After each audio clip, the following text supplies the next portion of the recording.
Welcome to Highlighted, a Life Church Midweek Podcast. Here we're on a journey to look for ways to make our sermons more practical in our everyday lives, and we want to inspire you to live out your faith every single day, not just on Sundays. In each episode, we highlight our sermons and our ministries to see how God is working in our church and through our community. And I know what you're thinking. It's been a little while. It has. And it has. We missed last week. Yeah. And I could say that it was because of Mother's Day. I could say it was because I missed my flight getting home. I could say a bunch of other excuses. Network conference? Yeah. So there was actually a lot of excuses. So Yeah. I was going to say we just didn't record, but there was actually a lot. There's There's actually a lot. on. So Yeah. if you missed last week, we're sorry. And We missed you. we missed you. Yeah, even though we're not really there with you, unless we are. It's 3D. Which reach into the camera. Go get your 3D glasses from the 80s, and you might be able to see you might. something cool. No, not really. But we've been in this season of faith, right? And we're taking a break from the series, just a little break Little break. for 2 weeks, but they're stretched split out. up. They're Yeah. split up. Yeah. There's over a month Yeah. before the next one. But they also kind of fit within this idea of faithfulness and just really trusting God with your yes. Yeah. And that's what Sunday was all about. And it was really cool because we got to talk about Mary, and it wasn't December. Yeah. So I feel like the only time we talk about Mary is a little bit in Easter and a lot of it in at Christmas. And so, especially the part that we were reading, it's like the angels coming before her. Like, okay, we know we were here in December, Pastor. But it's just a really cool perspective and a really cool kind of way to look at her life and to see the faithfulness of God, and to also in turn see her faithfulness and a little bit get a glimpse of Joseph's faithfulness, even though we didn't really talk too much about Joseph. That's coming in a little bit. Coming up. But so pause right here. If you didn't watch Sunday, go back, listen to the sermon. If you're listening to this on Apple Podcasts or Spotify or wherever, you can literally just go to the episode prior to this. And if you're watching this on YouTube, you can literally just go back to the live stream prior to this video. So, that's a lot of fun. And you get to, like, if you go back to YouTube, you get to worship with us again. You get to do all this stuff and celebrate you. I'm going to be honest. For your birthday. I just skip all of that and go to the sermon sermon again. I just go to the sermon. Yeah. I get tired of those songs. You get tired. Sometimes it's weird though. So this is totally off subject, and you're just going down a path with us right now. It's weird to be singing with yourself, like in worship, and so I can understand why you would skip it. Yeah, I've done that once or twice. It's bad. It was weird, especially during COVID. Yeah. Because we got together, like 3 of us in that room, and would record service. So I heard it once, and then we would put the pre-recorded service together, so I heard it twice, and then we would stream it live. Yeah. And then at this point, you're just like, that's me all 3 times. I think maybe my mom would jump in line for that, and she'd be the only one. But and even then, there would be limits to that. But speaking of moms, happy Mother's Day. Happy Mother's Day. It's a little late. It's a little now. late, but this Sunday we were honoring moms, and it was kind of funny because you were preaching, and usually that doesn't happen on Mother's Day. So we were just trying to throw some people off, do something a little different this year, and the idea was to go to honor moms and to preach the message in such a way that, from a perspective of a male perspective, honoring moms and grandmothers and foster moms and adoptive moms and all the moms in between, spiritual moms. And then, of course, now the secret's out. Father's Day is going to be the opposite of that, where Pastor Sarah is going to come and share about Joseph, and I won't spoil what that's going to be about because I'll let her have her thunder and be able to do that. But I'm excited. It was a neat little thing we chose to do, and it was neat for me because it's been years since I've preached on Mother's Day. And so being able to do that, and then to really look at Mary and understand that, like, there were so many, there have been so many spiritual moms and the like in my life, from my grandmothers to my mom, my actual mom, to ladies in the church from when I was a kid all the way up even to now, who just kind of have taken me under their wing and loved on me, and because they gave their God. They gave God their yes. I'll get it right in a second, I promise.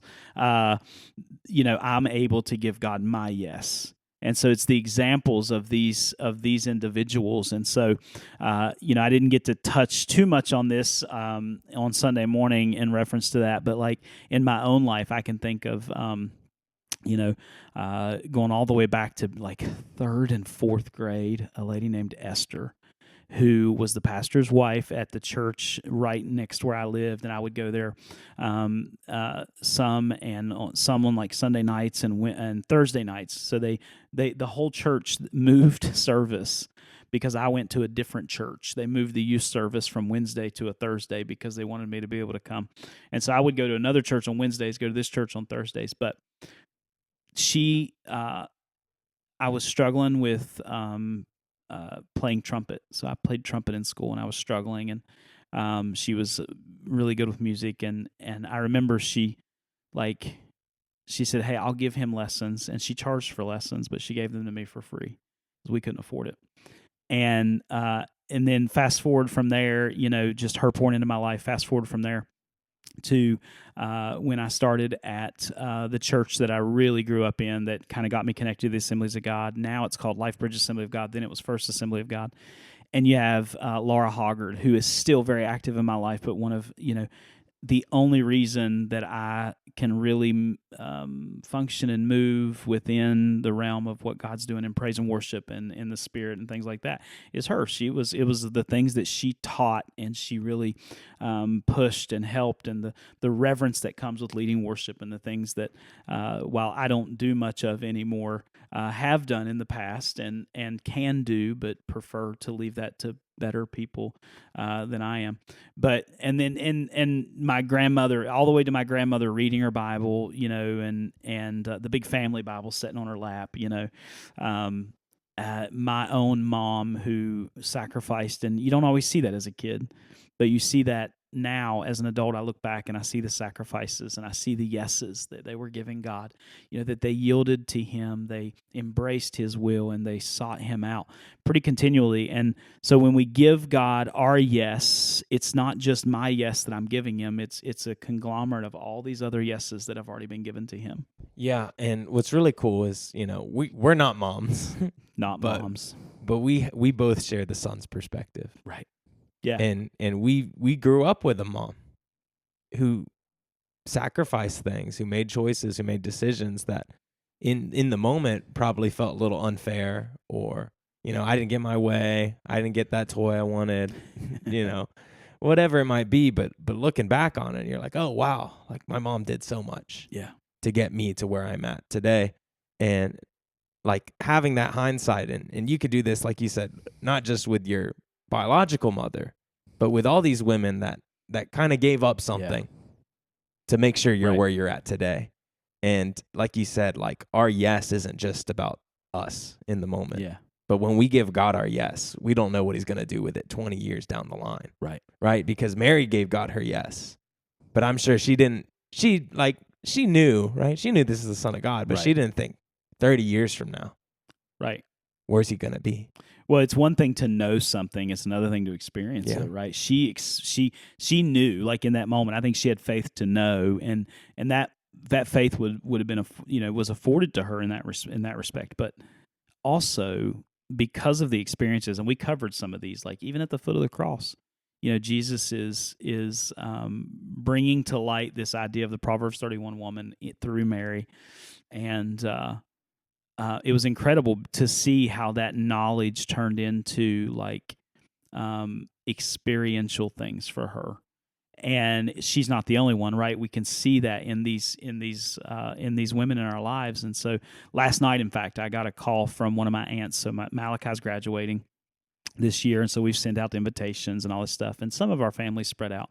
And she tried to get off work and couldn't get off to be here for the party and the graduation. And so she called me, and she was like almost like in tears, and she just called to let me know she wasn't going to make it. But I can remember when I was in high school, not having a way to church, not having a way to get there. We lived about 20 minutes from anything. It was awful in some sense, and in other senses, it was great.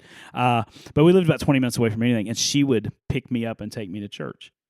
And it got me, as we were just talking, it got me thinking about, her yeses, even in the midst of some of the hardest seasons of her life. I didn't know that then, but I know it now.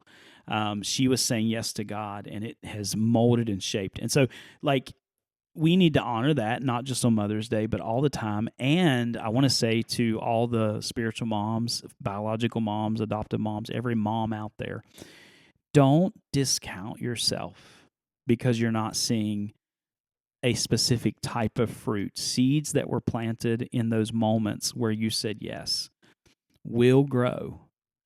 It may not be right away. It may not be right now, but they're going to grow. And as those seeds grow, don't discount the part that you played in making sure that they get there. When we stop and think about Jesus's life and everything that kind of led him through his life, Mary played such an intricate role. And, we don't know much about Joseph, but there's, this idea that he probably passed earlier in Jesus's life.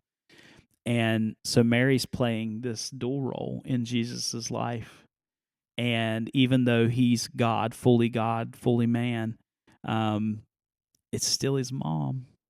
And so he's paying attention to that, and he's honoring her and loving her, and her yes, not just on the night the angel came, but every step of the way made all the difference. Yeah, absolutely. And, you said this on Sunday, but, it was about honoring moms, but the message is for everyone. Yeah. Right? The message for everyone in the room.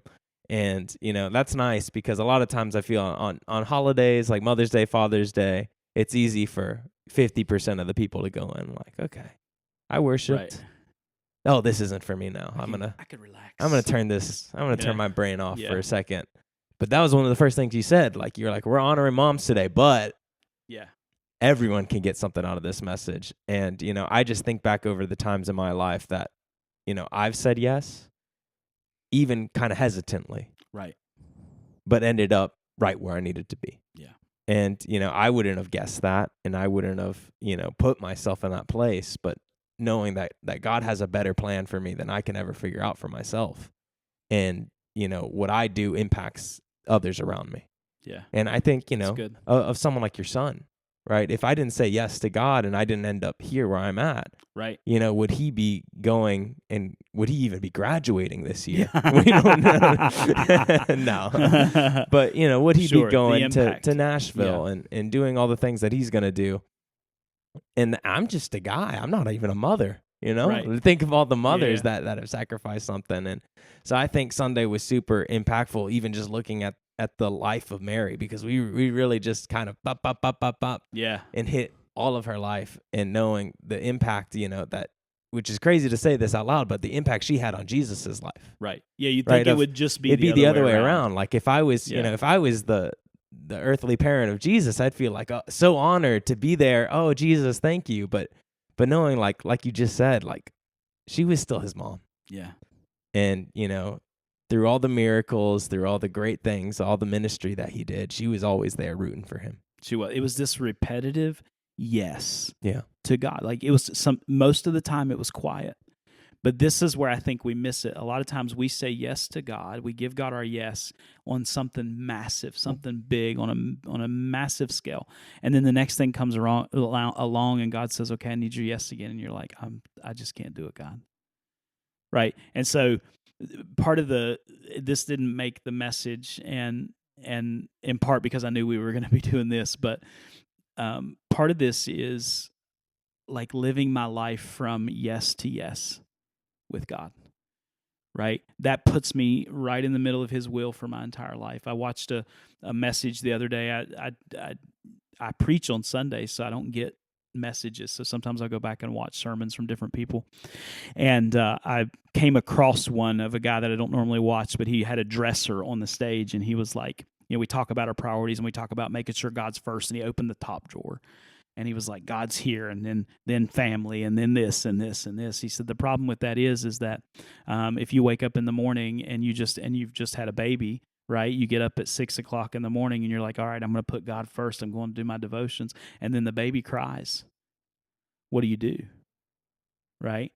The baby moves up in priority because the baby's crying, which makes sense, right? You should. And his point was, and like at first I was like, where's he going with this? Because sometimes us pastors, you don't know where we're going. And he says the problem is when you put Jesus at the top or first, it means there's always something contending to be first with him. But when you put Jesus at the center of your life, he's not just in the top drawer, he's in the second, the third, the fourth. So whatever your priority is, your spouse, your kids, your work, whatever it might be, and whatever takes that top point, right, in that moment, Jesus is in it. Whatever's in the bottom one, Jesus is in it because you've put him at the center of your life instead of putting him in competition with anything else. And while inside there's this turmoil in me that's like, because all my life I've said Jesus first, God first, then my spouse, then my kids, and then my family, and then my work. I understand where he's coming from, and the point that he's making, it's a good point, because there's always something contending to get in the place of God if he's always on the top. But if he's at the center of everything in my life, right? Mary goes from yes to yes to yes to yes to yes, all the way to the end of her life, and really helping even form full books of the Bible and accounts of the gospel. That's incredible. And so it challenges us, whether we're moms, dads, we're pet moms and dads, dog mom and dads, cat mom and dads, lizard mom and dads. That's it's a thing. Whatever you might be, it challenges us to live for the next yes. Yeah, and what's cool about that too is, if you're feeling weary and tired, and you're like, God, I don't know if I can say yes this time. You now you have the privilege of hindsight if you've been saying yes. Right. Exactly. Right, and I get it. The first yes is probably going to be the hardest. Yeah. That first yes is going to be the hardest because you're going to be like, okay, yes, I'll try it. I'll do this, God. I'll, whatever. And then you'll see how it worked out, or you'll see the bigger plan that God have, and you'll move on, and a few months will go by, and then God's going to challenge you again.